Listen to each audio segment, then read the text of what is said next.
মানে কি আমরা পারি না? পারি না মানে শক্তি কি কম নাকি? জমিনের যত তাজা খাবার তো আমরাই খাই, দেশি মুরগি ছাড়া কোনো চোরেও তো আমরা খাওয়াই না, কথা বলে না। এরপরে জমিনের তাজা ফল সবজি যত ভালো ভালো খাওয়ান, মাছের মাথা সব আমরা খাই। তাহলে এই যে খাওয়ানোর একটা ভিটামিন শক্তি আছে না, এরপরে ইমানের শক্তি, আমলের শক্তি, এতগুলো শক্তি ধাক্কা মারলে বেঈমানের উপায় আছে? কথা বলেন। কিন্তু আমরা মারবো না কেন? আমরা বিয়াদব, আমরা উগ্রবাদী, আমরা জঙ্গিবাদী, আমরা কাউকে গালি দিব, কাউকে আঘাত করব না। এটাও একটা সীমাবদ্ধতা আছে। কতক্ষণ? পিঠটা যখন দেয়ালে থেকে যাবে তখন দুই একটা না দিলে কি আর উপায় আছে? তবে দুই একটার ওজন হবে সহস্র কোটি মিলিয়ন ট্রিলিয়ন বিলিয়ন। কথা বলেন ঠিক কিনা? আল্লাহ আমাদের হেদায়েত দান করুন। জোরে বলেন আমিন। আমরা যদি শুধু বেয়াদবি মেজাজ দেখাই, দেখাবো তো না, যদি দেখাই তাহলে টুপি ছাড়া দাড়ি ছাড়া বেপরদা মুসলমান বা শুধুমাত্র এই দেশের টুপিওয়ালা মাদ্রাসার হুজুরেরা, আমরা আলেমরা যদি উগ্র মেজাজ দেখাইয়া পাশের লাঠি লইয়া রাস্তায় নামি, এই জমিন থেকে মুনাফিক ভণ্ড বেদাতি নাস্তিক ইহুদিদেরকে বিদায় করতে মাত্র 1 ঘন্টা টাইমের ব্যাপার। আল্লাহ আমাদের হেদায়েত দান করুন। আওয়াজ কমানো যাবে না, মুসলমানের আওয়াজ বেঈমানদের জন্য একটা ঘূর্ণিঝড়। ভাই আমার, সময়ের শপথ করে আল্লাহ বলেন সমস্ত মানুষ জাহান্নামী। কথা শেষ? যদি এই কথা শুনে বাড়ি যান তাই তো জীবন শেষ। এবার দেখেন তো রহমতুল্লিল আলামিন কি বলেন, দুইজনার কথার দুই মেরু। পয়গম্বর বলেন কালা রাসূলুল্লাহ সাল্লাল্লাহু আলাইহি ওয়াসাল্লাম কুল্লু উম্মতি ইয়াদখুলুনাল জান্নাহ। পয়গম্বর বলেন সব উম্মতের দলেরা জান্নাতি। অশেষ। এবার আরামে ঘুমাইলেই তো হবে। যারা নবীর পক্ষের এরা গিয়ে ঘুমাবেন, নামাজ রোজার দরকার নাই, রাসূল অর্ডার দিয়েছে আমরা সব জান্নাতি। আল্লাহ বলেন সমস্ত মানুষ জাহান্নামী, রাসূল বলেন সমস্ত উম্মতের দল জান্নাতি। কথা দুজনার এখানেই শেষ। ইল্লা, কিন্তু বলে আটকায়া দিলেন। কথা বুঝতে হবে, না বুঝে যদি দৌড়ান তা তো প্যাঁচ লাগবে। প্যাঁচ লাগবে না? মাদ্রাসায় প্রিন্সিপাল সাহেব বসে আছেন, আগন্তুক গ্রামের লোক সালাম দিল স্টাইল করে, আসসালামু আলাইকুম, হুজুর কেমন আছেন? হুজুর বললেন শুকুর, আলহামদুলিল্লাহ। হুজুর শুকুর বললেন কেন? আমার কপাল খারাপ যে আমার শুকুরের নকটা তুমি সালামে নিয়ে গেছো, আমার শুকুর বলা ছাড়া পথ নাই। সব উল্টো দিকে চলছে। লোকটা সালাম দিয়ে বলে চলে যাচ্ছে, বলে আসি। লোকটা কি আসে না যায়? তা আসি বলে কেন? বলে ভয় লাগে যদি যাই বলে আর জীবনে না আসে। তো তুমি যদি না আসো তাতে আমার কি, মরো তুমি গিয়া। কিন্তু কথা তো বাস্তবতার সাথে মিল রেখে চলতে হবে, বলতে হবে। আসলে দুই কি বলে এটাকে, দুইটা মহামারী ক্যান্সার আমাদেরকে আকৃষ্ট করেছে, ধাঁধায় ফেলে দিছে। Free mind don't mind, free mind don't mind, এই দুই গজব পাইছে বাংলাদেশের। ফ্রি মাইন্ড ডোন্ট মাইন্ড হওয়ার কারণে আজ মা আমার রাস্তায় ইজ্জত নিয়ে চলতে পারে না। বাবার সামনে মেয়েটা সঠিকভাবে নিরাপত্তা পাচ্ছে কিনা হিমশিম খায় বাবার সামনে সন্তান। এজন্য বলে সম্ভাবনাময় বাংলাদেশ, সবই সম্ভব। মা বাবাকে সন্তান হত্যা করে, সন্তান মা বাবাকে হত্যা করে। ঐশী নামের মেয়েটা প্রেমের বন্ধনে আবদ্ধ হয়ে চক্রান্ত করে হত্যা করে ফেললো তার মা বাবাকে। কথা বলেন। আর এর পেছনে যত উপকরণ আছে ক্ষতি, এর মধ্যে একটা উপকরণ হলো মোবাইল। আল্লাহ আমাদের হেদায়েত দান করুন।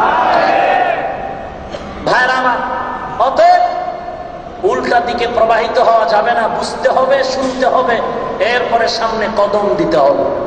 আল্লাহ আমাদের সঠিক জ্ঞান বুঝ দান করুন। আরো জোরে বলেন,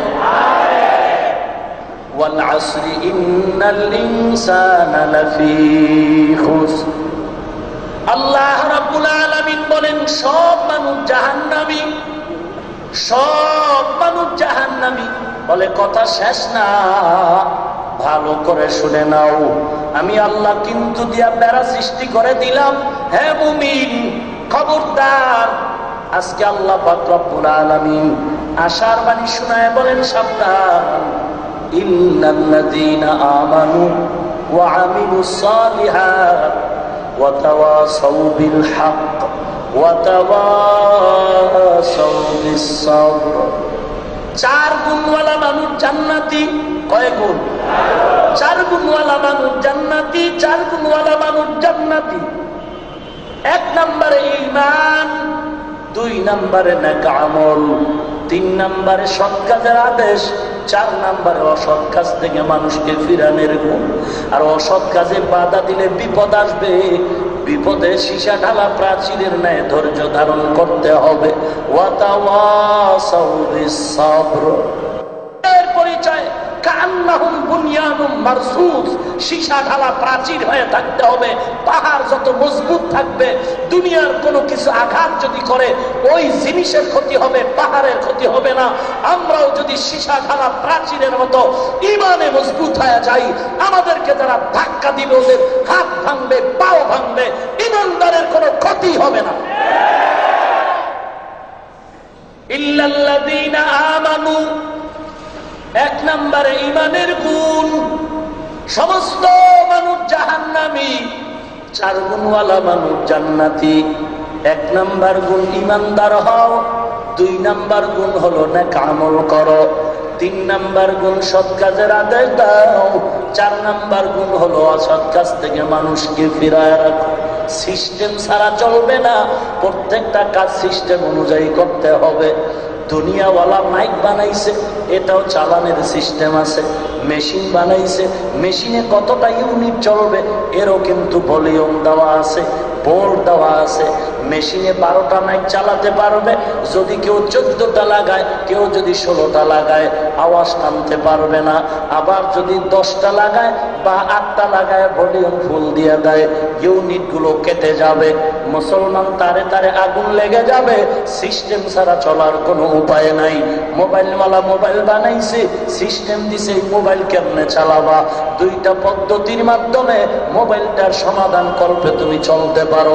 একটা পদ্ধতি থিওরিক্যাল পদ্ধতি, আর একটা পদ্ধতির নাম হলো প্র্যাকটিক্যাল পদ্ধতি।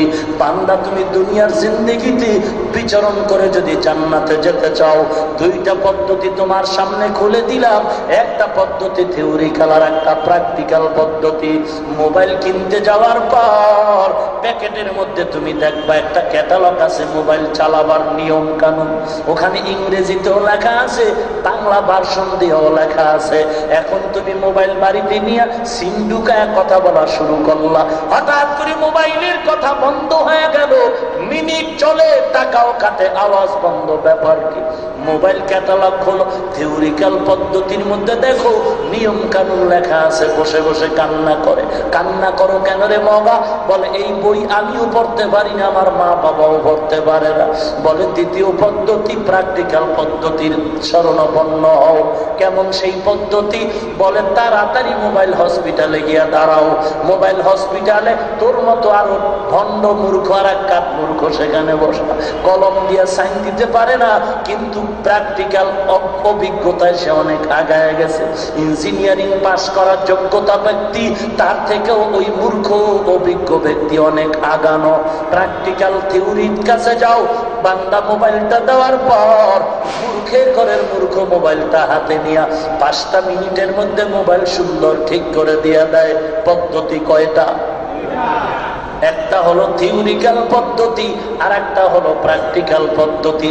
তুলনামূলক থিওরিক্যাল পদ্ধতি থেকে প্র্যাকটিক্যাল পদ্ধতি অনেক অগ্রগামী। আল্লাহ বলেন, হে মানুষ, আমিও তোমাকে জীবন চালাবার জন্য দুটো পদ্ধতি দিলাম, একটা থিওরিক্যাল পদ্ধতি আর একটা হলো প্র্যাকটিক্যাল পদ্ধতি। থিওরিক্যাল পদ্ধতির নাম কিতাবুল্লাহ আর প্র্যাকটিক্যাল পদ্ধতির নাম হলো রিজালুল্লাহ। কিতাবুল্লাহ মানে আল্লাহর কিতাব কুরআন, আর থিওরিক্যাল পদ্ধতির বিপরীতে যেটা প্র্যাকটিক্যাল পদ্ধতি সেটা হলো রিজালুল্লাহ। রিজালুল্লাহ মানে আল্লাহর বান্দা, আল্লাহর প্রিয় গোলাম, আল্লাহর প্রতিনিধি, আল্লাহর সৃষ্টিকৃত নিয়ামত প্রাপ্ত বান্দা। তারা কারা? মা'আন নাবিয়্যিন ওয়াস সিদ্দীকিন ওয়াস শুহাদা ওয়াস সালিহিন ওয়া হাসুনা উলাইকা রাফীকা। প্র্যাকটিক্যাল পদ্ধতি ব্যক্তি। তুমি যদি জান্নাত পেতে চাও থিওরিক্যাল পদ্ধতিও লাগবে, প্র্যাকটিক্যাল পদ্ধতিও লাগবে। কোরআন বুঝতে হলে ওস্তাদ লাগবে, ওস্তাদ ভালো না খারাপ যাচাই করতে হলে কোরআন লাগবে। কি লাগবে না? না আপনি স্লোগান শিখছেন, কে কি বলে এটা শুনো, কে বলে এটা দেখার দরকার নাই। কি বলে শুনো, কে বলে দেখিও না। শরীয়তের বেলায় এই স্লোগান কুফরি স্লোগান, হারাম স্লোগান। শরীয়তের ব্যানারে স্লোগান হবে কি বলে শোনার আগে কে বলে তাকে আগে যাচাই করো। বলনেওয়ালা বক্তা, লেকচারার বক্তব্য যিনি দেয়, বয়ান করে, তার বক্তার বক্তৃতার সাথে তার জীবনের সাথে, পরিবারের সাথে, ব্যক্তি জীবন, পারিবারিক জীবন, সামাজিক জীবন, রাষ্ট্রীয় জীবন, অর্থনৈতিক জীবন, লেবাস, পোশাক, আমল, আখলাক ভালো আছে কিনা। যদি বক্তার বক্তব্যের সাথে তার সব দিক ঠিক, তার বক্তব্য ঠিক। আর যদি বক্তা বয়ান করে পর্দার, নিজে পর্দা করে না, বক্তা বয়ান করে সুন্নতের, নিজে সুন্নতি পোশাক করে না, আল্লাহর কসমের বয়ানে উম্মতের কোনো ফায়দা হবে না, উপকার হবে না।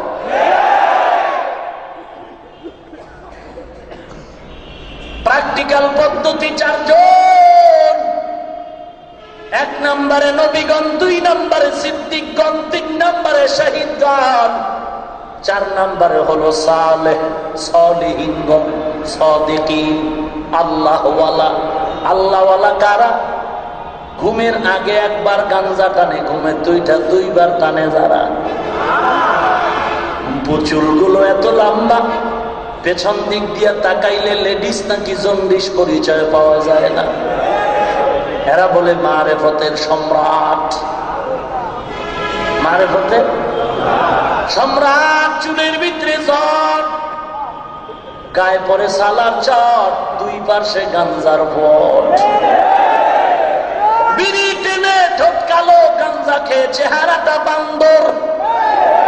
আবারও আসতে কয়, ভাই পিঠা খাওয়ার আগে সোজা হয়ে যান, পিঠা খাওয়ার আগে সোজা হয়ে যান। এই পাবলিক, পিঠা খাওয়ার আগে সোজা হোক, না হয় কপালে আরো দিদে আছে। বসনিয়া, চেচনিয়া, আফগানিস্তানের খবর জানো। মুসলমান কত লাঞ্ছিত, অপমানিত। মায়ের সামনে দুধের সন্তানকে হত্যা করা হচ্ছে, মা কোনো কথা বলার সুযোগ পাচ্ছে না। সন্তানের সামনে মাকে ধর্ষণ করা হচ্ছে, কথা বলার সুযোগ পাচ্ছে না। কারণ কি? আল্লাহ পাকের কোরআনের ওয়াদা, মানুষ যখন আল্লাহর গোলামি বাদ দিয়া মানুষ মানুষের গোলাম হয়ে যাবে, প্রথম শাস্তি বেঈমান দিয়া মুসলমানকে পিটানো হবে। অতএব পিঠা খাওয়ার আগে সোজা হয়ে যান। আপনাকে ওই বাংলাদেশের মুসলমানের সাইজ করতে বেশি লাঠি লাগবে না। অতএব মানুষের গোলামি বাদ দিয়ে আল্লাহর গোলাম হওয়ার চেষ্টা করি, আল্লাহ কবুল করুন। প্রথম চার গুণওয়ালা মানুষ জান্নাতি। এর মধ্যে প্রথম গুণ ঈমান। ঈমান আলী নাম রাখিলে কি মুমিন হওয়া যায়? চেহারা কালো, নাম রাখছে সামিয়া। কি নামের সাথে কাজের কোন মিল নাই। আর এখন তো নামও সব উল্টো পাল্টা, কোন দিকে যাব, সর্বাঙ্গে গা, ঔষধ দিব কোথা। আল্লাহ আমাদের হেদায়াত দান করুন। তো যে কথা বলতেছিলাম, সালিহিন, আল্লাহওয়ালা। আজকে যারা আল্লাহওয়ালাদের বিরুদ্ধে কথা বলেন, আজকে যারা আল্লাহওয়ালার সাইনবোর্ড টানায়া ভণ্ডামি করে, নারীদেরকে নিয়ে উল্টো পাল্টা জেনার আসর করে, গাঞ্জার আসর করে, তাদের ব্যাপারে বাংলার জমিনে রাজধানী ঢাকায় ওপেন চ্যালেঞ্জ করে রাস্তায় স্লোগান দাও না কেন? যারা হক লাইনে তাবলীগের খেদমত করে, হক লাইনে উজানি বলো, বাহাদুরপুর বলো, চরমনাই বলো, আল্লাহওয়ালারা দ্বীনের খেদমত করতেছেন, এই সমস্ত খাঁটি আল্লাহওয়ালাদের বয়ানে বহু RAB, army, police, BDR, doctor, professor, engineer, সাংবাদিক, সাহিত্যিক, কবি, ওসি, ডিসি, এসপি, আইজি, ওকিল, ব্যারিস্টার তাবলীগের বয়ানে, আল্লাহওয়ালাদের বয়ানে হাতে হাত রেখে তওবা করে আজ দাড়িওয়ালা নামাজি হয়ে গেছে। জীবনে কোটি টাকা চুরি করত, আজকে চুরিও করে না, কাউকে করতেও দেয় না। সরকারের দেশের বহু কোটি সম্পদ দ্বারা হেফাজত করে। এটা তাদের আমাদের হক। আল্লাহওয়ালা তাবলীগের অবদান। এদের বিরুদ্ধে ফতোয়া দিচ্ছ কেন? যারা পীরের নামে ভণ্ডামি করে, যারা সুদের লাইসেন্স ওপেন দেয়, এদের ব্যাপারে রাস্তায় স্লোগান দাও না কেন? এদের ব্যাপারে মুশরিকের ফতোয়া দাও না কেন? চামড়া তুলে ফেলবে এই ভয় পাচ্ছ? চামড়া আমরাও তুলে ফেলতে পারি, চামড়া আমরাও তুলে ফেলতে পারি। সমস্যা এক জায়গায়, আমরা বেয়াদব না, আমরা উগ্রবাদী না, আমরা জঙ্গিবাদী না, না হয় আমরা ধরলে পালাবার জায়গা বাংলাদেশে পাবো।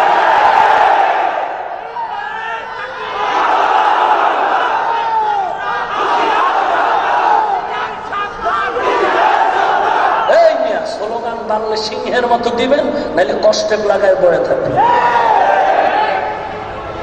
শিয়ালের মতো ঘ্যাঙর ঘ্যাঙর করার টাইম নেই। গর্জন দিবেন একটা, বাতিলদের ঘুম নষ্ট হয়ে যাবে। আল্লাহ হেদায়াত দান করুন। কয়গুণওয়ালা মানুষ জান্নাতে যাবে? অপচয় খরচ করা কি হালাল না হারাম? এই কথাটা কি নতুন শুনলেন? অথচ আরে মিয়া, খাঁটি আল্লাহওয়ালাদেরকে তো মানুষ তালাশ করবে। যার আলোর প্রয়োজন সে তো বাতি কোথায় আছে তালাশ করবে, সে আলো খুঁজবে কোথায় আলো পায়। কিন্তু টিভির মধ্যে এত অ্যাড কেন? ঢাকা না সারা বাংলাদেশের রাস্তার মোড়ে মোড়ে কোটি টাকা ব্যয় করে এত গেট কেন? খাঁটি আল্লাহওয়ালাদের তো গেট লাগে না, পোস্টার লাগে না, সাইনবোর্ড লাগে না। কি বলেন?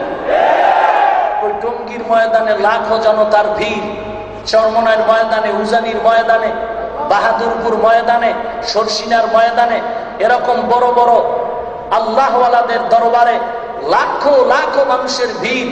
7 সাগর 13 নদী পাড়ি দিয়ে গিয়ে দেখো চরমনাই, মুরিদ হওয়া লাগবে না, একটু ঘুরে দেখো, লাখো লাখো মানুষ আল্লাহর জিকিরে প্রকম্পিত করে তুলে আসমান আর জমিন। কোনো গেট নাই তো, কই কোনো পোস্টার নাই তো, কই কোনো অ্যাড ডাকলা তো টিভির মধ্যে। আর আমরা তো গালাগালিও করছি না। গালি দেওয়া হারাম, কবিরা গুনাহ। গালি দেওয়া হারাম, কবিরা গুনাহ। আল্লাহ আমাদের হেদায়াত দান করুন। ইন্নাল ইনসানা লাফি খুসর, সমস্ত মানুষ জাহান্নামী। 4 গুণওয়ালা মানুষ জান্নাতে যাবে।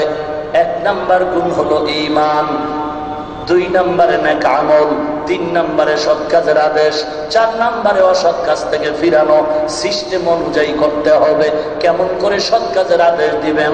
রাস্তার থেকে বাইরে মসজিদে ঢুকাইবেন। হ্যাঁ, অসৎ কাজ থেকে ফিরাবেন কেমনে? হোমানে বাইরে মাথা ভাড়াইয়া দিবেন। এটা নিয়ম। ওই যে বোমাবাজি করছে, সৎ কাজের আদেশ দিছে, অসৎ কাজ থেকে মানুষকে ফিরাচ্ছে। সিস্টেম অনুযায়ী আগাতে হবে। সিস্টেম তোমার মন করা হবে না, রসুলের তরিকায় দিয়া দিছে সিস্টেম কি হবে। বহু আলোচনা শুধু ইমানের উপরে 2-4 মিনিট কথা বলে দোয়া করে ফেলুন। আল্লাহ কবুল করুন। আরো জোরে বলেন।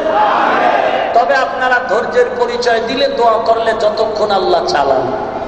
তবে অধিক রাত চলবে না, কারণ ফজরের নামাজও আমাদের মূল্যবান সম্পদ। কি বলেন? আল্লাহ আমাদের কবুল করুন। ঈমান, ঈমান এটা আরবি শব্দ, যার অর্থ হলো বিশ্বাস। বিশ্বাসের স্তর 3টা। একদিকে ইকরার বিল লিসান, তাসদীক বিল জানান, আমাল বিল আরকান। তরিকাতের লাইনে, তাসাউফের লাইনে আরো তিনটা স্তর, ইয়াকিনের স্তর তিনটা: আইনুল ইয়াকিন, হকুল ইয়াকিন, ইলমুল ইয়াকিন। জেনে শুনে বিশ্বাস করা, চোখে দেখে বিশ্বাস করা, আর হাকিকত জেনে ভালো করে অন্তরে বিশ্বাস।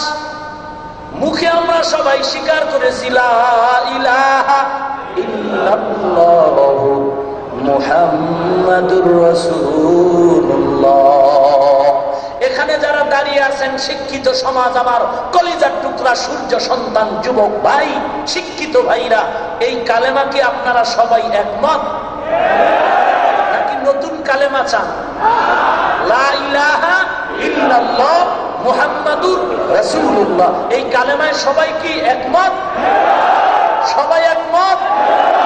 কিন্তু আপনাদের স্মরণ রাখতে হবে, আমার তাজ ছেড়ে তাজ, আমার শায়েখ ডান পাশে বসা, তিনিও ইঙ্গিত করে গেছেন ওই সমস্ত হাদিস মানি, রসুলের জমানায় যা ছিল না তা মানি না, রসুলের জমানায় যা ছিল তা মানি, রসুল যা করে নাই তা করব না, রসুল যা করেছেন তাই করব। এই ধূম্র জাল সৃষ্টি করে আপনাদের ঈমান আমল দুর্বল করে ফেলতেছে। আপনাদের ইলমের সম্পদ না থাকার কারণে, ধর্মীয় যথেষ্ট জ্ঞান না থাকার কারণে আপনারাও অশান্তির ধূম্র জালে পড়ে আছেন। সতর্কতামূলক বলছি, গালি দিচ্ছি না হিংসার নজরে না, আত্মরক্ষামূলক ভাবে বলছি, হিংসার মন নাই, বরং পায়ে ধরে হলো বুঝাতে চাই, গালি দিতে চাই না, গালি দেওয়া হারাম, কবিরা। কিন্তু আজকে তারা এমন ভাবে গালাগালি করছে, আবু হানিফাকে মুনাফিক বলে গালি দেয়, মুশরিক বলে গালি দেয়। আল্লাহ হেদায়েত দান করুন। বলে নবীর জমানায় যা ছিল না তা মানি না, রসুল যা করে নাই তা করব না, নবী যা করেছেন তাই করব বলে মানুষকে, সাধারণ মানুষের মাথা ওয়াশ করে, ব্রেনটাকে ওয়াশ করে বলে ঠিকই তো, ঠিকই তো, নবীর জমানায় যা নাই তা মানবো কেন, ঠিকই তো, নবী যা করে নাই তা করবো কেন, ঠিকই তো। কিন্তু এখানে যে প্যাচ ওরা লাগাইছে, সুটায় দেই, ওরা না লাগাইলাম গো, সুডানেরও টেনশন ছিল না, যেহেতু লাগাইছে। স্টেজ পবিত্র, ময়লা যেহেতু ফালাইছে, পবিত্র তো করতেই, না ফালাইলে পবিত্রতার কোনো টেনশন নাই। আপনাদের মাঝে পেঁচ যেহেতু লাগানো, পেঁচটা ছুটাতে হবে, কারণ বলে লা ইলাহা ইল্লাল্লাহ মুহাম্মাদুর রাসূলুল্লাহ, এই কালেমা কুফরি, শিরিক কালেমা। আওয়ামী লীগ ভাইরা, বিএনপি ভাইরা, আপনারাও যদি বলেন আপনাদের এই কালেমা বলেন, মানে আমরাও তো আপনাদের চিনি, চিনি না, কথা বলেন না কেন? তারা কি আমাদের অন্য দেশের মানুষ নাকি? তারা তো আমাদের বন্ধু, তারা আমার আপন। অতএব আপনাদেরকেও পেঁচে ফেলায় দিল, কালেমা তো আপনাদেরও এইটা। যদি বলে এই কালেমা কুফুরিতে, আপনারাও গেছেন জাহান্নামে। মাযহাবওয়ালারা জাহান্নামের 3 রাস্তায়, বিশ্বাসরা আছে 4 রাস্তায়, তাবলীগওয়ালারা আছে 0 পয়েন্ট, আর এই যারা আওয়ামী লীগ বিএনপি করে এরা ওই কালেমার ফেসে, এরা জাহান্নামের ওপার। কি কর এবার বুঝেন তো এরা কেমন দল? এরা হাদিস মানি, কোরআন মানি বলে কালেমার ঘরে আগুন লাগাচ্ছে, কারণ এরা মুহাম্মদ শব্দটা সহ্য করতে পারে না। খ্রিস্টান আল্লাহকে মানে, ইহুদিরাও সৃষ্টিকর্তা আল্লাহকে স্বীকার করে, সমস্ত বেঈমানেরা আবু জাহাল পর্যন্ত আল্লাহ স্বীকার করছে, ফেরাউন আল্লাহ একজন আছে স্বীকার করেছে, কিন্তু ভেজাল করেছে মুহাম্মদকে নিয়ে। এই সমস্ত মুহাম্মদ শব্দ নিয়ে যারা ভেজাল করে, তারা যতই বলুক হাদিস মানি, এরা মূলত ইহুদির দালাল, খ্রিস্টানদের দালাল, স্বাধীনতার দুশমন। এদেরকে দেশ থেকে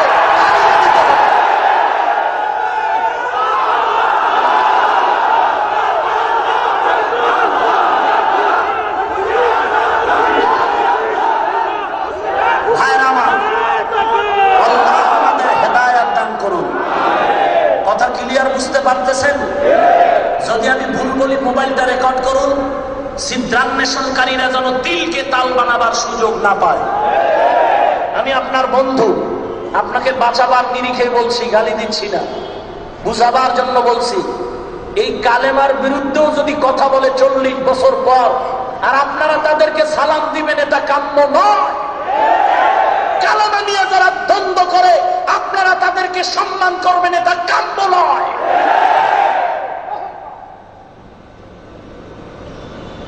আল্লাহ আমাদের হেদায়াত দান করুন। আচ্ছা, কি চমৎকার কথা। নবীর যুগে যা ছিল না মানি না, ফট করে বলে মাযহাব ছিল না মানি না, বিশ্বাস ছিল না মানি না। বড় পীরের টাইম নেই, খাজা মঈনুদ্দিন গাজা করো। বুঝেননি কথা? আচ্ছা, 1 মিনিটের জন্য কথাটা মেনে একটু প্রশ্ন রাখি জনতার আদালতে, জবাব চাই জনতার থেকে। বিবেক নামের আদালতে প্রশ্নগুলো রেখেন, জবাব চাই। আজ দেন কাল দেন। আমি ঢাকার যাত্রাবাড়ি মাতুয়াইল মা ও শিশু মেডিকেল শনিয়াখড়ার পরে ওখানে থাকি, মাদ্রাসার পরিচালনা করি, খেদমত করি। বাড়ি আমার বরিশাল কুয়াকাটা। পালিয়ে থাকি না, গুলশান 1 নাম্বার লেকের পারে জুমার নামাজ পড়াই। যেখানেই থাকি সেখানে হাজিরা দেই।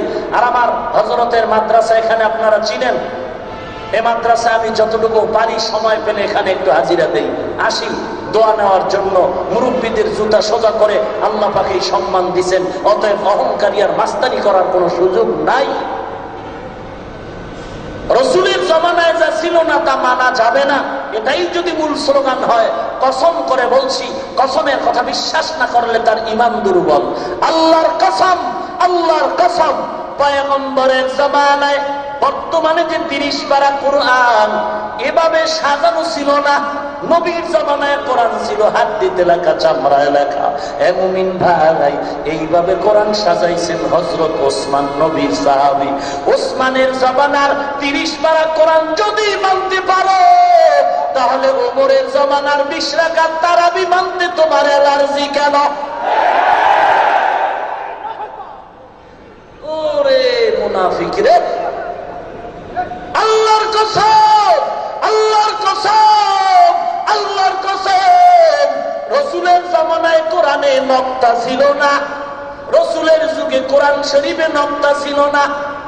নকতা আছে হাজ্জাজ বিন ইউসুফের জামানায় মতভেদ আছে। রাসূলের যুগে কোরআন শরীফে নকতা ছিল না। এ ভাইজান, তোমরা যারা নবীর যুগে না জানা থাকলে মানবা না, বলো তোমরা নকতা ছাড়া কোরআন কেন পড়ো না? তুমি কেন তোমার 14 পুরুষেরও যদি কবর থেকে ডাক দাও, নকতা ছাড়া কোরআন পড়ার ক্ষমতা তোর পরদাদারও না। তাহলে নকতাওয়ালা কোরআন যদি মানতে পারো, মাযহাব মানতে তোমার অ্যালার্জি কেন? নকতা ছাড়া কোরআন যদি মানতে পারো, আল্লাহওয়ালাদের নেক দোয়া দিতে তোমার এত অ্যালার্জি কেন? ও আল্লাহর গোলাম, নবীর জামানায় যা ছিল না মানবি না? আল্লাহর কসম, বুখারী শরীফ নামের কিতাব নবীর জামানায় ছিল না। তিরমিজি নামের কোন হাদিসের কিতাব নবীর যুগে ছিল না। মুসলিম শরীফ নামের কোন হাদিসের কিতাব নবীর যুগে ছিল না। মানো কেন? ওইটা মানতে পারো, মাযহাব মানতে তোমার এত বাধা কেন? বলে বাধার একমাত্র কারণ আমগো মাস্তানি চলে না। হেদায়াত দান করুন। নবীর জামানায় যা ছিল না তা মানি না। নবীর যুগে নবী যা করেছেন তাই করব, নবী যা করেন নাই তা করব না। নবী জীবনে দাড়ি কাটে নাই। এ পণ্ডিত, তুমি কেন দাড়ি কাটো? আল্লাহর কসম, নবী কোনদিন টাই প্যান্ট শার্ট পরেন নাই, তুই পরো কেন? আবার হিরো হিরো ভাব, আবার হিরো হিরো ভাব।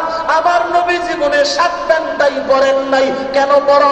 নবী নারীদেরকে সামনে নিয়া কোনো বয়ান করেন নাই, তুমি ম্যাডাম সামনে নিয়া লেকচার দেওয়ার হিরো দাবি করো কেন? এটা তো রাসূল করেন নাই, কেন করতেছো? নবী কোনদিন ইমামের পেছনে দাঁড়াইয়া মুক্তাদি হইয়া নামাজ পড়ে নাই, তুমি কেন ইমামের পেছনে নামাজ আদায় করো? আল্লাহ আপনি হেদায়াত দান করুন। নবী যা করেছেন তাই করবা। নবী 2 রাকাত নামাজে সারা রাত কাটাইছেন, তুমি কেন ঘুমাও? নবী নামাজ পড়তে পড়তে পড়তে পড়তে পা ফুলায় ফেলছেন, তোমার পাও কেন ফুলাও না? নামাজ পড়ে ফুলাবার টাইম না পাইলে ইনজেকশন মেরে ফুলা। তারপরে তো বলতে পারবি ফুলাইছি, বাটপার। আল্লাহ হেদায়াত দান করুন। আর জোরে কোন নবী যা করেছেন তাই করবি। নবী 9 বিয়া করছেন, সিরিয়াল কয়টা? ওরে জোতার বাড়ি রে, একটাই ঠিক রাখতে পারেন, আবার 9টার ফিকির। আল্লাহ হেদায়াত দান। তাহলে সব কথা একটা শব্দ বাড়াইলে সমাধান হয়ে যাবে, একটা শব্দ বাড়াইলে দ্বন্দ্ব থাকে না। নবী যা করেছেন তাই করব, কথাটা এমন না একটু শব্দ বাড়াইলে সমাধান হবে। নবী যা করেছেন তাই করব, কথাটা এমন না, বরং বলতে হবে নবী যা করতে বলেছেন তাই করব। নবী যা করতে বলেছেন তাই করব, নবী যা করতে বলেন নাই তাই করব না। নবী যা করতে বলেছেন তাই করব, নবী যা করতে নিষেধ করেছেন তা করা যাবে না। মা তাকুমুর রাসূলু ফাখুযু ওয়া মা নাহাকুম আনহু ফান্তাহু। রাগ করেন আপনারা? দাস দিছি নাকি কাউকে? না না, সতর্কতামূলক বলছি, কাউকে গালি দিচ্ছি না। আল্লাহ আমাদের হেদায়েত দান করুন। ভাইরা আমার, ইন্নাল ইনসান লাফি খুসর ইল্লাল্লাযীনা আমানু ওয়া আমিলুস সালিহাত। এক নম্বরে ঈমানের গুণ, দুই নম্বরে নেক আমলের গুণ, তিন নম্বরে সৎ কাজের আদেশ দেওয়ার মতো গুণ, চার নম্বরে অসৎ কাজ থেকে মানুষকে ফিরায় রাখার গুণ। ভাইজান, অনুরোধ করে বলছি, আপনারা আমাদের মুসলমান বন্ধুবর, আপনাদের সাথে কোনো দ্বন্দ্ব নাই। মাদ্রাসায় পড়ে সম্মান কমে নাই, টুপি মাথায় দেওয়ার কারণে, দাড়ির কারণে সম্মান কমে নাই। ও যুবক, এমন মাদ্রাসায় পড়েছি যেই মাদ্রাসায় পড়লে সার্টিফিকেট সরকারি নাই, সরকারের কাছে আমগো কোনো ভ্যালু নাই, কোনো চাকরি নাই।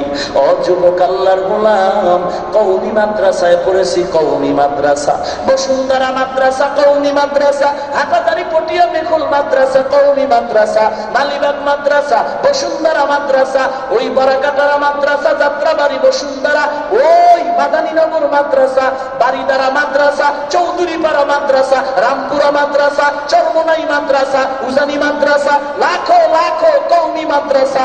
এই মাদ্রাসায় পড়ে ঠগি নাই, সম্মান কমে নাই রে বাবা। টুপির কারণে, দাড়ির কারণে সম্মান কমে নাই। আজকে বলো, আমাদের মাদ্রাসায় পড়ুয়া কোন ছাত্র, কোন আলেম সার্টিফিকেটের অভাবে বউ নিয়া, সন্তান নিয়া না খাইয়া রাস্তায় রাস্তায় কান্না করে, ভিক্ষা করে? পারলে কোন সাহসী ব্যক্তি আমাকে প্রমাণ দাও, কালকে থেকে মাদ্রাসার বিরুদ্ধে বয়ান করব। পারবি না রে বাবা, পারবি না। বরং তাকায় দেখছো, এই টুপিওয়ালাদেরকে কোরআনের বরকতে, নবীর আদর্শের কারণে আল্লাহ এত সম্মান দান করেছেন। দাড়িওয়ালা, টুপিওয়ালা, নামাজি বান্দা যত শান্তিতে আছে, আল্লাহর কসম এমন শান্তিতে পৃথিবীতে কেউ না। শান্তি দেওয়ার মালিক কে? ভাইরা আমার, আল্লাহর মুহাব্বত আমি টুপি মাথায় দিয়া, দাড়ি রাইখা, লম্বা জামা পরে, মাদ্রাসায় পড়ে জান্নাতের টিকিট পেয়েছি? না না না, আপনারা যতটুকু ভয় পাইতেছেন তার থেকে আমি বেশি ভয় পাইতেছি।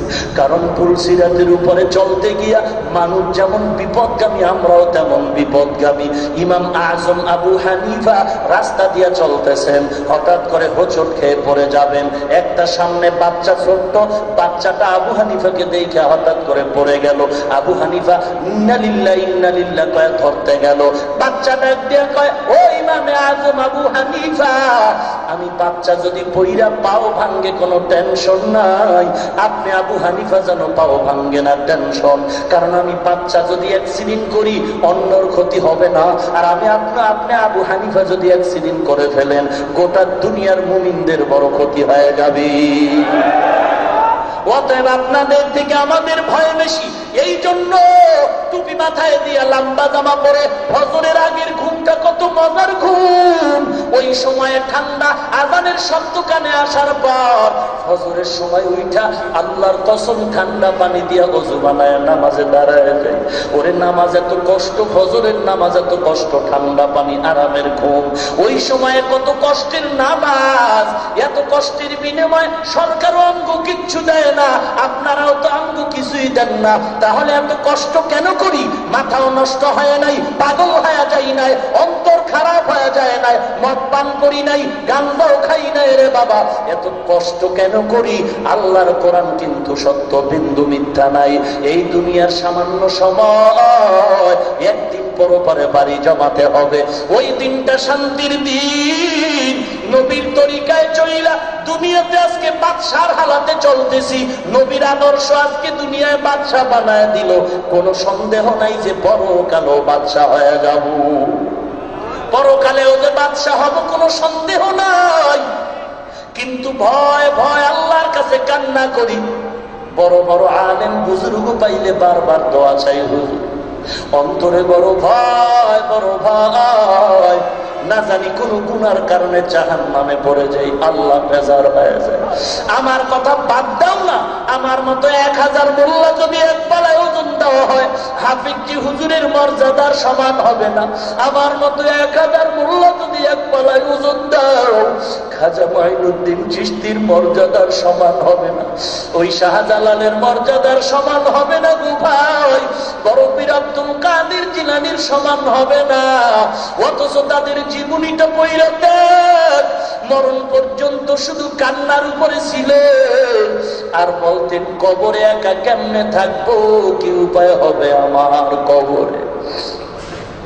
বাদ দিলাম তাদের কথাও, এ জমিনে যারা জান্নাতের টিকিট পাইছেন, টিকিট আবু বকর, ওসমান, আলী সহ 10 জন সাহাবা, কে কেমন তাদের অন্তরে জান্নাতের টিকিট পাইছেন রসুলের মাধ্যমে। অথচ রসুলের অবর্তমানে আবু বকর মদিনার খেলাফতে বসলেন, একদিন তার বিবি সাহেবা বলেন একটু মিষ্টি খাইতে মনে চায়। আবু বকর বলে, ও বিবি ক্ষমা করে দাও, মিষ্টি খাওয়ানোর মতো টাকা আমার হাতে নাই। বিবি সাহেবা বলেন, গোটা মদিনায় আপনার হাতের মুঠোয়, আপনি বলেন মিষ্টি খাওয়ানোর টাকা নাই। আবু বকর চোখের পানি ছেড়ে বলে, রে বিবি, এই মদিনার যা কিচ্ছু দেখে এগুলো আমার না, আমার না, এগুলোর মালিক আমার একমাত্র আল্লাহ, আর এর পাহারাদার হলাম আমি আবু বকর। জান্নাতের টিকিট পেলেন, তাদের অবস্থা যদি এমন হয়, আজকে তোমার চোখে পানি নাই, কান্নার খবর নাই, তওবার খবর নাই। আমি টুপিদারি জামা নামাজ ঠিক রেখেও যদি তওবা করি, কান্না করি, দোয়া চাই সবার কাছে, আপনি নামাজ বাদ দিয়ে দাড়ি কেটে কত কান্নার দরকার, কত তওবার দরকার, কত দোয়া চাওয়ার দরকার। আপনি তো কাঁদেনই না, যারা কান্না করে তাদেরকেও হাসি তামাশা করেন, আপনি কত বড় কপাল পোড়া।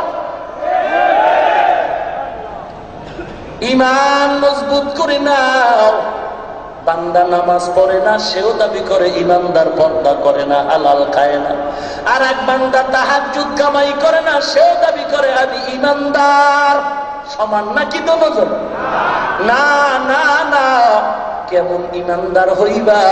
মুখে স্বীকার করলাম সবাই কালেমাটা, এবার অন্তরে বিশ্বাস করো কালেমার 2টা অংশ, লা ইলাহা ইল্লাল্লাহ মুহাম্মাদুর রাসূলুল্লাহ। যদি কোনো মুমিন বলে আমি লা ইলাহা ইল্লাল্লাহ মানি, মুহাম্মাদুর রাসূলুল্লাহ মানি না, আপনাদের থেকে অ্যানসার চাই লোকটা ইমানদার নাকি বেঈমান? কেউ যদি বলে মুহাম্মাদুর রাসূলুল্লাহ মানি, লা ইলাহা ইল্লাল্লাহ মানি না, ইমানদার না বেঈমান? বলে কেমন মানা মানতে হবে? অন্তরের মধ্যে ঢুকাও লা ইলাহা ইল্লাল্লাহ, আল্লাহ তাআলা ব্যতীত আমার কেউ নাই, লা শারীকা ইল্লাল্লাহ, লা মাহবুবা ইল্লাল্লাহ, লা মাকসুদা ইল্লাল্লাহ, লা শারীকা ইল্লাল্লাহ, লা মালিকা ইল্লাল্লাহ। আমার আল্লাহ ছাড়া কোনো মালিক নাই, আমার আল্লাহ ছাড়া কোনো শরীক নাই, আল্লাহ ছাড়া আমার কোনো প্রিয় কেউ নাই। আমার আপন আল্লাহ, মা বাপ যে কেউ আমার আপন হোক না কেন, সবার গুরুতে মোহাব্বতের কষ্টি পাথর হলেন আমার আল্লাহ। এরপরে মুহাম্মদ সাল্লাল্লাহু আলাইহি ওয়াসাল্লাম আল্লাহর শেষ নবী, শেষ পয়গম্বর, আল্লাহর প্রেরিত পয়গম্বর। এটা অন্তরে এমন ভাবে ঢুকাও, আল্লাহ তাআলার মতো আল্লাহ কেউ নাই, আমার নবীর মতো শ্রেষ্ঠ মর্যাদার কোন নবীও নাই, নবীর পরে নবী নাই, খালেক আল্লাহর মতো কেউ নাই, নবীর মতো মাখলুক হিসাবে কেউ নাই।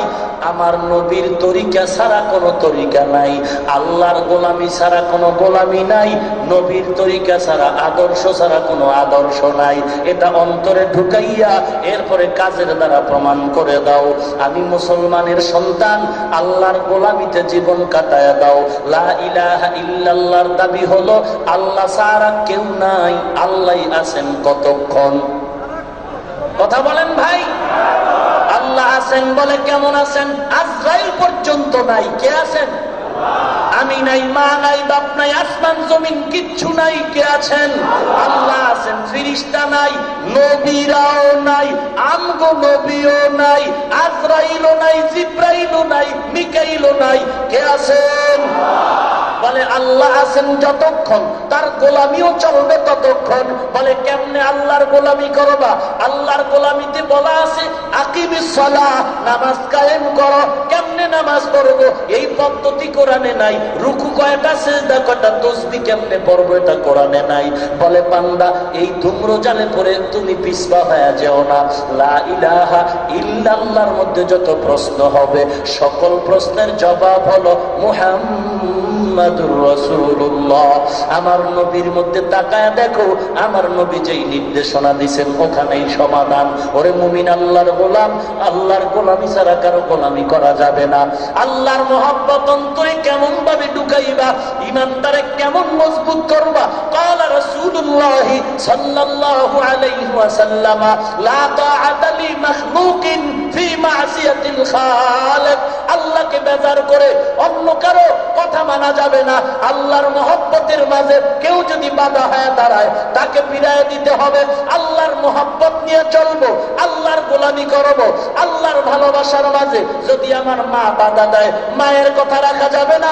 আল্লাহর গোলামির মাঝে আমার বাবা যদি বাধা হয়ে দাঁড়ায়, তোমার মতো বাবা চাই না। আল্লাহকে ভালোবাসতে যদি আমার বোন বাধা দেয়, মা বাধা দেয়, তোমার মতো বোন চাই না। আল্লাহর গোলামির মাঝে আমার বিবিও যদি বাধা দেয়, তওবা করো, না হয় তালাকের জন্য রেডি। আল্লাহর মহব্বতের সামনে অন্য কারো কথা রাখা যাবে না। আল্লাহকে বেজার করে পীরের কথা মানা হারাম, আল্লাহকে বেজার করে উস্তাদের কথা মানা হারাম, আল্লাহকে বেজার করে অন্য কোনো কারো কথা মানা হারাম, আল্লাহকে বেজার করে নেতার কথা মানা হারাম, আল্লাহকে বেজার করে নেত্রীর কথা মানা হারাম, আল্লাহকে বেজার করে ভাইয়ের কথা মানা হারাম। দুনিয়ার সব আমার দুশ্মন হতে পারে, আল্লাহকে দুশ্মন বানানো যাবে না। قال رسول الله صلى الله عليه وسلم لا يؤمن أحدكم حتى أكون أحب إليه من والده وولده والناس أجمعين। পয়গম্বর বলেন, আমাকে এমন ভাবে মহব্বত করো, নিজের মা বাপ সন্তানাদির থেকে না, জীবন থেকেও আমি নবীকে বেশি মহব্বত করতে হবে। আল্লাহর সামনে কারো কথা মানা যাবে না, নবীর মহব্বতের সামনে অন্য কারো মহব্বত চলবে না।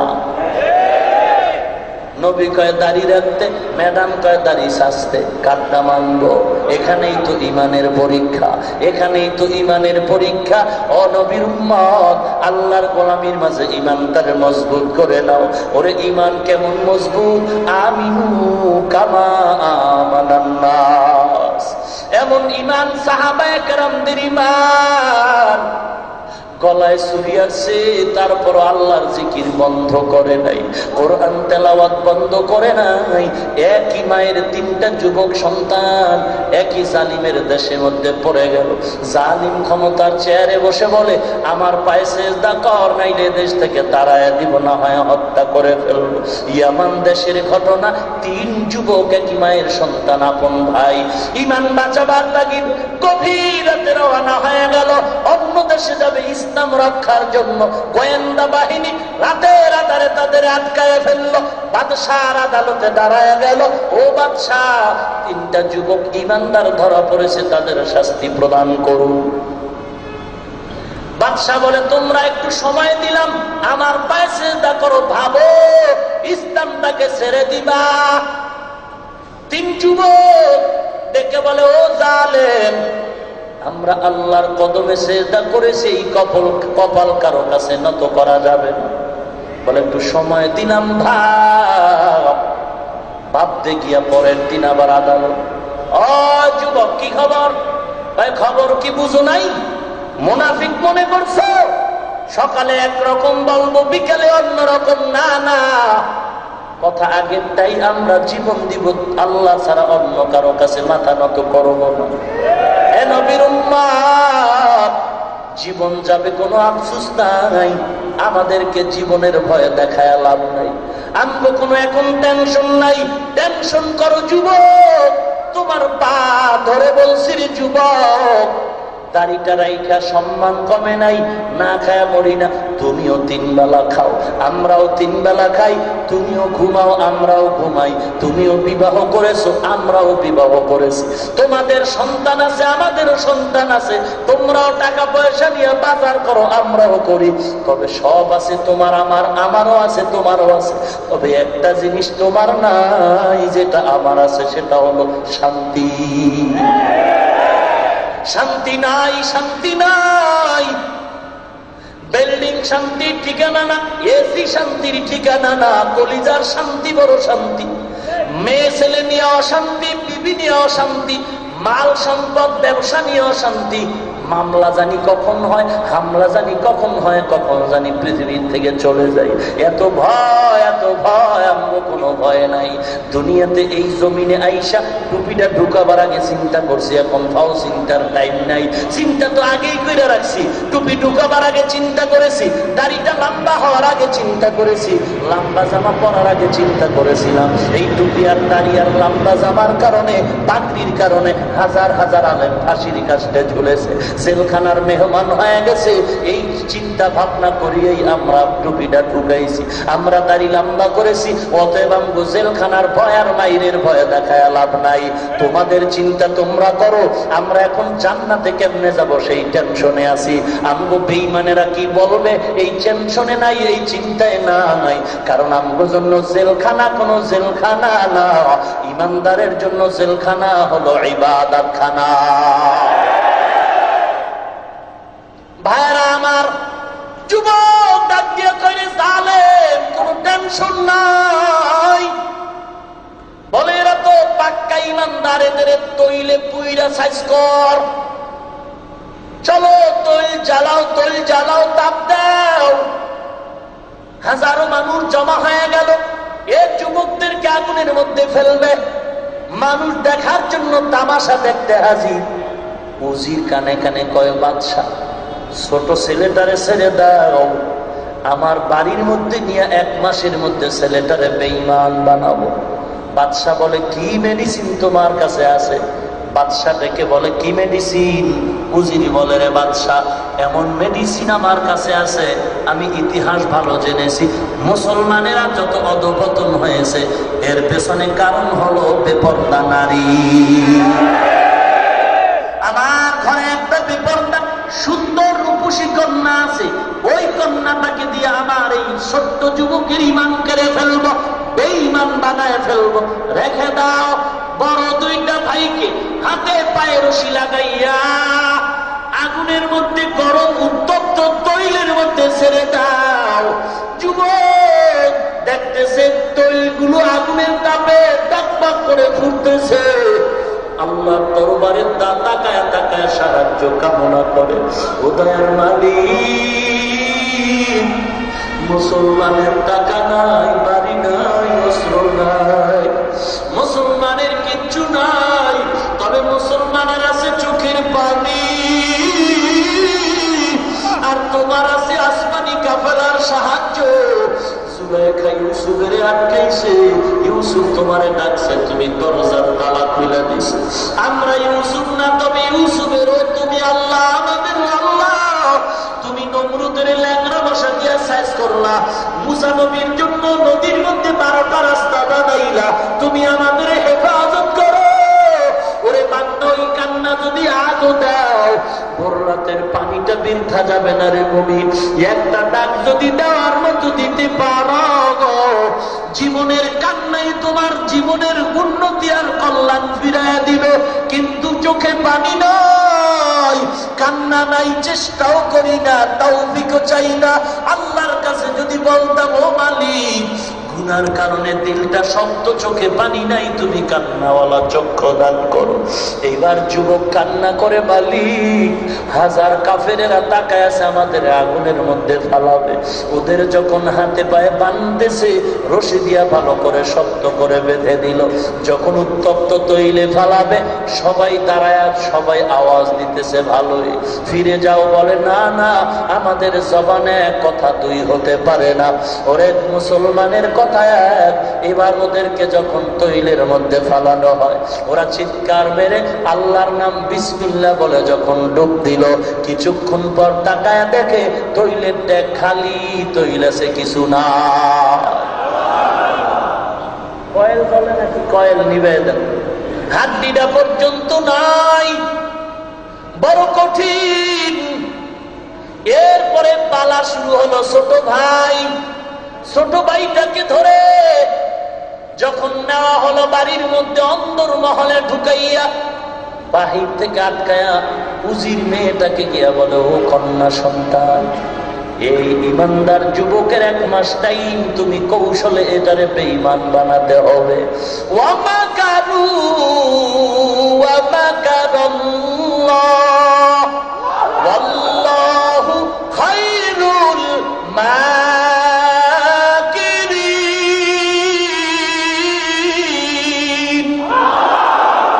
ই কালামে জিন্দা কুরআনে হাকীম, হিকমতে উলায়া সালাসতু কদিম, জামিউল ইলমি ফিল কুরআনে হাকীম, তাকাসার আনহু আমর রিজালি, বাখা কুরআন কালামুল্লাহ, বসন কদিমাস্তি কদিমাস্তি নইনো, দিন থাকিতে লা ইলাহা ইল্লাল্লাহ বলো ভাই, দিন থাকিতে লা ইলাহা ইল্লাল্লাহ বলো ভাই, দুনিয়াতে আখিরাতে,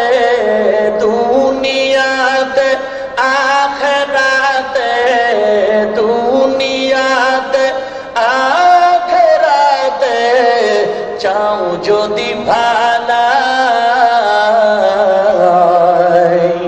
দিন থাকিতে লা ইলাহা ইল্লাল্লাহ বলো ভাই, দিন থাকিতে লা ইলাহা ইল্লাল্লাহ বলো ভাই, বলো লা ইলাহা ইল্লাল্লাহ, লা ইলাহা ইল্লাল্লাহ, লা ইলাহা ইল্লাল্লাহ, লা ইলাহা ইল্লাল্লাহ।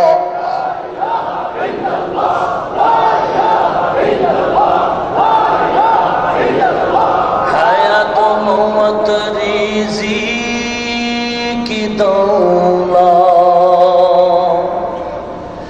যার হাতে মন,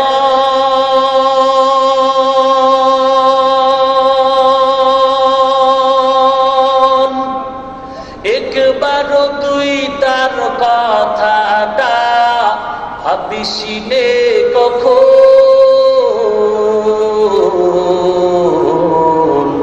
ভাবিসিনে কখন, আসবে যেদিন দুঃখের রাতি,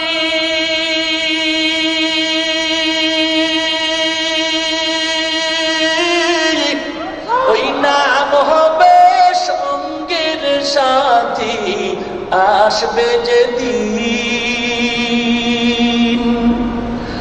আসবে যেদিন দুঃখের রাতি, ওই নাম হবে সঙ্গের সাথী, ও নাম বিনে পরকালে, ও নাম বিনে দুনিয়াতে, ও নাম বিনে দু জাহানে, বন্ধু কেহ নাই, দিন থাকিতে লা ইলাহা ইল্লাল্লাহ বলো ভাই, দিন থাকিতে লা ইলাহা ইল্লাল্লাহ বলো ভাই, বলো লা ইলাহা ইল্লাল্লাহ, লা ইলাহা ইল্লাল্লাহ, লা ইলাহা ইল্লাল্লাহ। দুনিয়াতে আখিরাতে দুনিয়াতে আখিরাতে, দুনিয়াতে আখিরাতে চাও যদি ভালাই, দিন থাকিতে লা ইলাহা ইল্লাল্লাহ বলো ভাই, দিন থাকিতে লা ইলাহা ইল্লাল্লাহ বলো ভাই। যুবক অন্দর মহলে ঢুকাইয়া উজির বলে, ও কন্যা সন্তান, জলদি করে যাও, এই যুবকটারে বেঈমান বানাতে হবে। 1 মাস সময় দেওয়া হয়। 1 মাস চলে যাওয়ার পরে মেয়েটা বলে, বাবা আরো কিছুদিন সময় দাও, ব্যর্থ হয়ে গেল। মেয়েটাকে আবার সময় দেওয়া হয়। সময় পাওয়ার পর মেয়েটা এবার 2-4 দিনে ব্যর্থ, ফাইনাল আজকে রাত মেয়েটা সিদ্ধান্ত নিল, আমি যুবকের হাতটা ধরবো, হাত দিয়া ছাড়া যাবে না। আল্লাহ পাক বলেন, কত বাটপারি করবি হে মুমিন, আমি আল্লাহ যাকে হেফাজত করব তার বিন্দু থেকে বন্ধু ক্ষতি করার ক্ষমতা কারো হবে না। আল্লাহর সাথে পাল্লা দিস না। বেঈমানেরা টাইটানিক জাহাজ বানাইছিল আল্লাহর সাথে পাল্লা দিয়া। বলছিল দুনিয়ার কোন সাগরের সামুদ্রিক তুফানে টাইটানিক জাহাজ ভাঙতে পারবে না। উলঙ্গ নাচ আর গানের আসর বসাইয়া টাইটানিক জাহাজ যখন সাগরে সমুদ্রে চলে, 1 ঘন্টার মাঝে ওই বরফের পাহাড়ের সাথে এমন জোরে আঘাত লেগে টাইটানিক জাহাজটা 2 টুকরো হয়ে সমুদ্রের তলে চলে গেছিল। আল্লাহর সাথে পাল্লা দিয়া কেউ আগাতে পারে নাই। এবার মেয়েটা আজমবিল জজমনিয়া যুবকের হাত ধরবে বলে রুমের মধ্যে ঢুকলো। যুবক যতদিন মেয়েটা ঢুকে, যুবক চোখ বন্ধ করে আল্লাহর নামের জিকির শুরু করে দেয়। কথা নাই, কথা নাই। আল্লাহ বলেন, যেই বান্দা আমাকে ভুলবে না, আমি আল্লাহ সেই বান্দাকে কখনো ভুলবো না। যুবক আল্লাহর নামের জিকির চালু রাখছে। মেয়েটা যখন রুমের মধ্যে ঢুকার পর হাতটা বাড়াতে শুরু করলো, কেমন যেন মেয়েটার হাতটা পাকা পেছন দিকে ফিরে আসলো। মেয়েটা ডাক দিয়া কয়, রে যুবক, কারণটা কি হাতটা বাড়াতে পারি নাকি? মন্ত্র দিয়া ফিরায় দাও, আমাকে একটু মন্ত্র শিখাইবা, আগে দোয়া করে আমার হাতটা ভালো করে দাও। যুবক বলে, রে মালিক, মেয়েটার হাতটা ভালো করে দাও। হাতটা ভালো হয়ে গেল। এবার মেয়েটা বলে, যুবক তুমি আমাকে তোমার মন্ত্রগুলো শিখাও। মেয়েটা যদি এই কথা বলার পরে যুবক উৎফুল্ল মনে বলে, ও বোন, তুমি যদি আমার মন্ত্র শিখতে চাও, আগে সিদ্ধান্ত নাও এই মন্ত্র বড় কড়া মন্ত্র, এক্ষুনি বাড়ি ছাড়তে হবে। এই মন্ত্র যদি পড়ো মা বাবা ছেড়ে দূরে পালিয়ে যেতে হবে। মেয়েটা বলে, মন্ত্র শিখায় দাও, তারপর আমার মা বাবার চাইতে মন্ত্র বড় মজার জিনিস শিখাও। এবার যুবক বলে, ও আল্লাহর বান্দি, তুমি হাতটা আমার হাতে দিয়া কালেমা পড়ে মুসলমান হয়ে যাও। যুবক কালেমা পড়ায় দিল, লা ইলাহা ইল্লাল্লাহ ঈসা রূহুল্লাহ। মুসলমান হয়ে বলে, রে বোন, এখন আর এখানে থাকা যাবে না, চলো। এবার যুবক যুবতী রাতের বাকি অংশে পাহাড় জঙ্গল পেরিয়ে বহুদূর নিরাপদ জায়গায় গিয়া মাঠের মধ্যে বিচরণ করে। অন্তরের মধ্যে বড় ভয়, আমাদের ভেতরে বিবাহের বন্ধন হয় নাই, কেমন করে জীবন যাপন করব, কোথায় যাই? জঙ্গলের অতই গহীরে চলে আসি, বাড়ি নাই, ঘর নাই, ঠিকানা নাই, কোথায় যাব? আল্লাহ পাক বলেন, বান্দা এত টেনশন কেন করো? তুই আমার গোলামি করবি, তোর প্রয়োজন আমি মাওলা ব্যবস্থা করব। এবার যুবক যুবতী সামন দিক থেকে হাঁটতেছে, সামনে পাহাড়, তাকিয়ে দেখতেছে ওই পাহাড় থেকে সরু পথ থেকে 2টা যুবক ঘোড়ার পিঠে আরোহিত সামন দিক থেকে এগিয়ে আসতেছে। যুবক যুবতী ভয়ে পালাতে চিন্তা করলো। ঘোড়ার পায়ে আরোহিত ঘোড়ায় 2জন যুবক ডেকে বলে, রে ও যুবক যুবতী, কোনো ভয় নাই, কোনো ভয় নাই, আমরা দুজন যুবক তোমাদের কল্যাণের জন্য আগাচ্ছি। ঈমান তৈলের সামনে যাবে, গলায় ফাঁস আসবে, আমি ফাঁসির মঞ্চেও দাঁড়িয়ে বলবো মালিক আমার আল্লাহ। আমি ফাঁসির মঞ্চে দাঁড়িয়ে বলবো মুহাব্বতের আদর্শ, মদিনার আদর্শ। ও পয়গম্বরের উম্মত, অনুরোধ করে বলি ঈমানটারে মজবুত করে নাও, মজবুত করে নাও। এবার যুবক দাঁড়ায় গেল, ঘোড়াটা পাশে দাঁড়ানো। এবার যুবক দুইটা নাইমা ওই ছোট যুবকের গলা জড়ায় কান্নার রোল পড়ে গেল। যুবক দুটো তাকে বলে চিনো, আমাদেরকে চিনো? যুবক বলে না না, চিনি না, চিনি না। বলে আমরা তো সেই তৈলের ব্যাগে ফালানো দুইটা ভাই, আমরা সেই তোর বড় দুইটা ভাই। আল্লাহর নামে ডুব দিয়া জান্নাতের ময়দানে আল্লাহ কুদরতি ভাবে নিয়ে গেছেন। এগুলো কেমনে হয়, কেমনে হয়? এই বয়ান দিয়া যারা বলবে এই বয়ান গাঁজাখুরি বয়ান, ওরে বান্দা কেন বুঝতেছো না? লেখাপড়া কর, সুলাইমান বিলকিসের ঘটনা পড়। সুলাইমান বিলকিসের ঘটনা হুদহুদের মুখে শুই না, ডাক দিয়া কয় বিলকিসের খবর দাও। এইবার বিলকিসের সিংহাসন বিলকিস আসার আগে আমার সামনে হাজির করে দাও। ইফরিত নামের জিন দাঁড়ায় বলে সুলাইমান নবী বিলকিসের সিংহাসনটা আমি আপনার সামনে হাজির করে দিব। সময় কত? সভা শুরু হলো মুলতবি হওয়ার আগে। আর সুলাইমান বলে না না, তার আগে আমি চাই। মানুষের মধ্যে একজন আধ্যাত্মিক পাওয়ারওয়ালা দাঁড়ায় গেল, দাঁড়িয়ে বলে সুলাইমান আমি পারবো। সময় কত? বলে কত সময়ে তুমি চাও? বলে তাড়াতাড়ি চাই। মানুষ রূপী আল্লাহর গোলাম, ইলমে ইসমে আজমওয়ালা, ইলমের সম্পদওয়ালা, আধ্যাত্মিক পাওয়ারওয়ালা মানুষ দাঁড়ায় বলে ও সুলাইমান, কোরআন শরীফের স্পষ্ট আয়াতের ঘটনা। সুলাইমান তুমি চক্ষু বন্ধ করবা আর চোখের পাতাটা খুলবা, দেখবা বিলকিসের সিংহাসন হাজির। ও তার সেরা কোরআনের দুশমন, আল্লাহ ওয়ালাদের দুশমন, যারা আল্লাহ ওয়ালাদের আধ্যাত্মিকতা বিশ্বাস করো না, এই সূরা বিলকিস সুলাইমানের ঘটনা পড়ে দেখ মানুষ কিভাবে বিলকিসের সিংহাসন চোখের পলকে হাজির করে দেয়। ওরে বান্দা, আল্লাহর কুদরত, আল্লাহর কুদরত বিশ্বাস করলে ঈমানদার, অবিশ্বাস করলে বেঈমান। ভাইরা আমার, এবার দুই ভাই ডেকে বলে ও যুবক, তোমার হাতে নাকি মেয়েটা কালেমা পড়েছে। বলে আলহামদুলিল্লাহ। বলে আর দেরি করা যাবে না, আমরা সাক্ষী হয়ে তোমার সাথে বিবাহের বন্ধন সৃষ্টি করে দেই। তোমরা দুনিয়াতে জীবন যাপন হালাল ভাবে করো, আমরা বিদায় নিলাম, দেখা হবে জান্নাতের ময়দানে। ভাইরা আমার, ইল্লাল্লাযীনা আমানু, এক নম্বর ঈমানের শক্তি।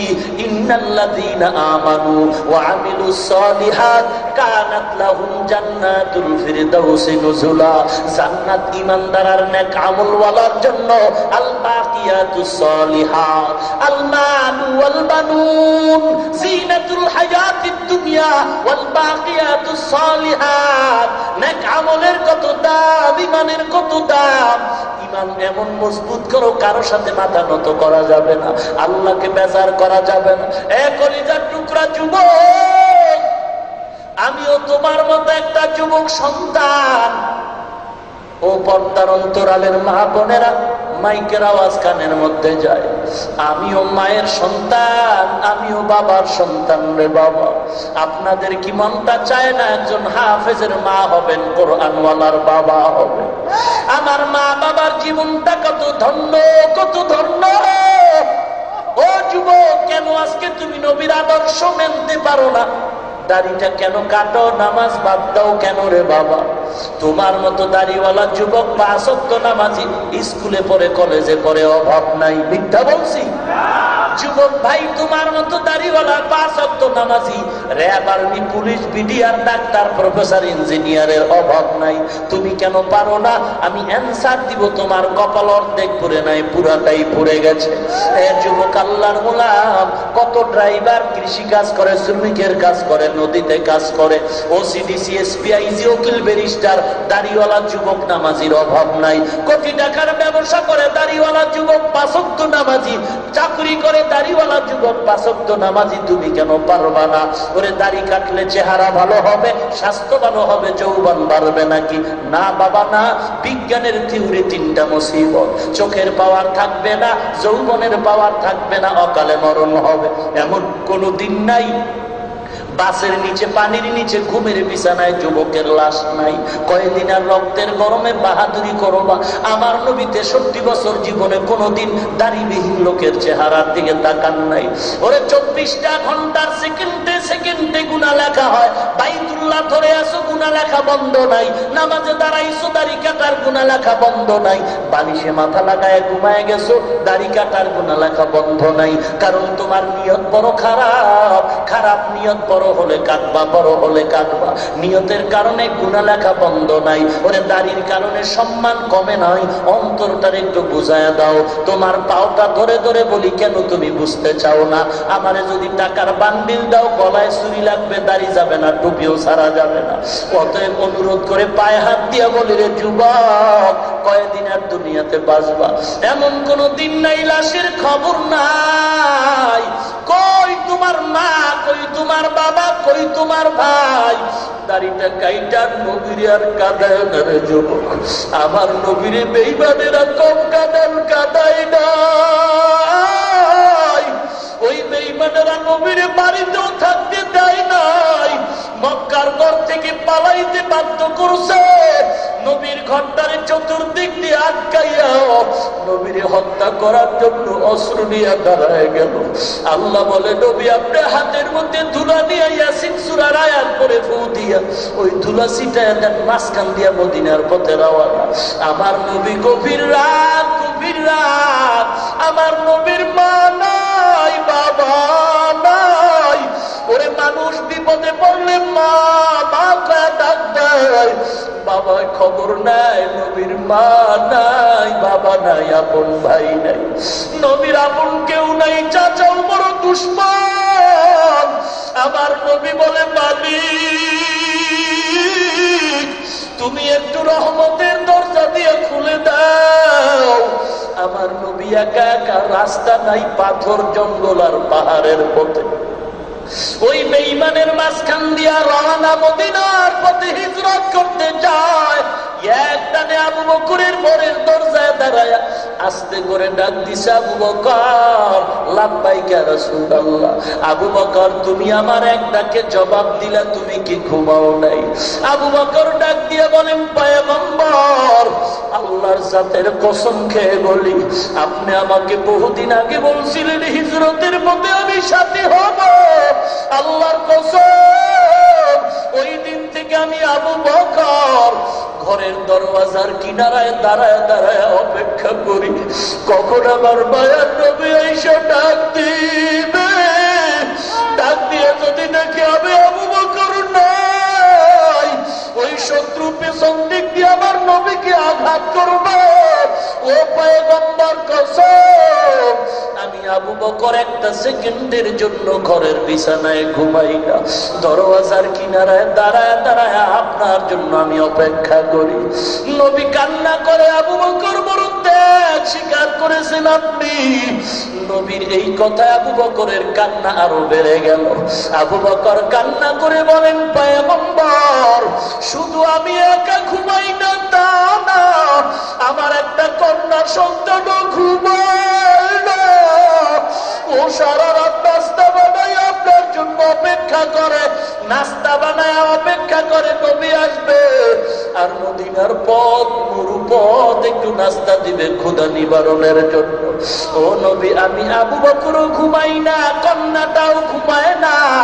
শুধু আমার কন্যা ঘুমায় না তাও না, ওই খুঁটির গোড়ায় তাকায় দেখেন আমার ঘোড়া, ওই চলার পথের বাহন, ওই ঘোড়া ওরাটাও ঘুমায় না, সারা রাত পথের দিয়ে তাকায় থাকে কখন আমার মায়ার নবী আসবে। ও এলাকার নবীর উম্মত, আজকে তুমি দলের পাগল হয়ে গেছো। একটু নেতার বিরুদ্ধে নেত্রীর বিরুদ্ধে কথা বললে মনে কষ্ট পাও, বিরুদ্ধে কথা বললে তুমি বিচারের জন্য লাঠি নিয়ে দাঁড়া যাও। ওরে আমার নবীর মায়া কি তোমার নেতা নেত্রীর থেকে কম? আমার নবীর এত গালি দেওয়া হয়, আমার নবীর বিচার কেন হলো না রে বাবা? এই জমিনে সকল অপরাধীদের বিচার হলো, আওয়ামী লীগ বিএনপি বুঝি না রে। ও নবীর উম্মত, তোমার কাছে জবাব চাই। এই জমিনে কয়েক মাস আগে প্রধানমন্ত্রীর বিরুদ্ধে কি যেন বলেছে, সাথে সাথে বিচারের কাঠ করায় দাঁড় করানো হলো। দলাদলি বুঝি না, ইমানদার নবীর উম্মত জবাব দাও। এই জমিনে 40 বছর পরও যদি অপরাধীদের বিচার হয়, তোমার কাছে প্রশ্ন, সকল অপরাধীদের বিচার এই জমিনে যদি হয়, বলো এত মুসলমান মুমিন থাকা সত্ত্বেও, বলো আমার নবীর বিরুদ্ধে যেই বেঈমানেরা কথা বলল, তাদের ফাঁসি কেন এখনো হলো না? জবাব দিতে হবে একদিন। 40 বছর পরে যদি অপরাধীর আসামির কাঠগড়ায় দাঁড়াতে হয়, অন্যায় তুমিও যদি করি আমিও যদি করি, আজ নয় কাল তোমাকে আমাকেও আসামির কাঠগড়ায় দাঁড়িয়ে জবাব দিতে হবে। পালাবার রাস্তা বুঝে পাও।